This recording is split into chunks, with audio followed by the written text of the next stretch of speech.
دے۔ سبحان اللہ، کیسی وصیت؟ اگر رسول اجازت دے، نبی اجازت دے تے اوتھے دفن کرتے ہو، اگر نبی اجازت نہ دے تے پھر چک کے قبرستان میں۔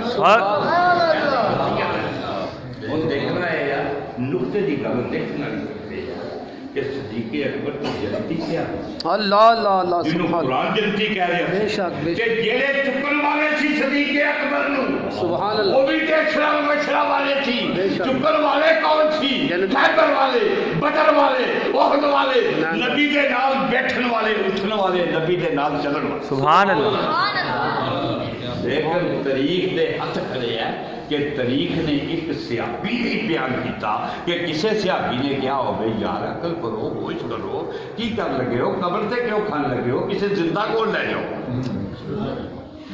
کسے صحابی نے نہیں آیا، سب جنتی صحابی، لیکن صحابیہ نے جنتی صحابی نو چکیا تے چک کے قبر رسول تے لے گئے۔ سبحان اللہ۔ جدوں قبر رسول تے لے گئے تے دروازہ جڑا لاکب سی،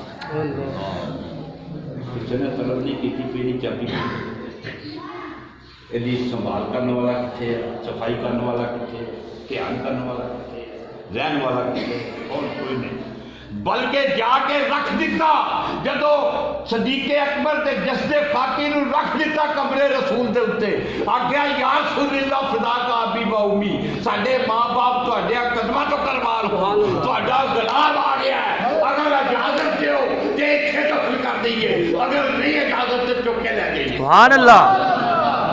دروازہ بھی آپ کے کھلیا، باغ بھی آپ کے کھلیا، آواز آئی کہ حبیب الحبیب، کہ حبیب نو حبیب دیکھو۔ سبحان اللہ۔ نعرہ تکبیر، اللہ نعرہ رسالت، یا نعرہ حیدری، یا علی آستانہ عالیہ مولانا شریف زندہ باد۔ اسی حیات النبی دے قائل ہیں، انشاءاللہ تعالیٰ ساڈا نبی اج بھی حیات ہے، کل بھی ہے انشاءاللہ۔ اور کل بھی حیات رہے گا۔ جدو میدان محشر نصیر پیر نصیر الدین نصیر نے لکھا قبر کی نیند سے اٹھنا کوئی آسان، سبحان اللہ۔ واہ واہ واہ۔ قبر دے وچ لیٹیا ہوئے بندہ اتنے ٹیگاں لا دتیاں جان، ہر شب بند کر دیتی جائے، ان ٹھوک دیتے جان تابوتاں لے کے تے وہ تے آپ نے لکھا کہ قبر کی نیند سے اٹھنا کوئی آسان نہ تھا، ہم تو محشر میں انہیں دیکھنے آئے۔ سبحان اللہ۔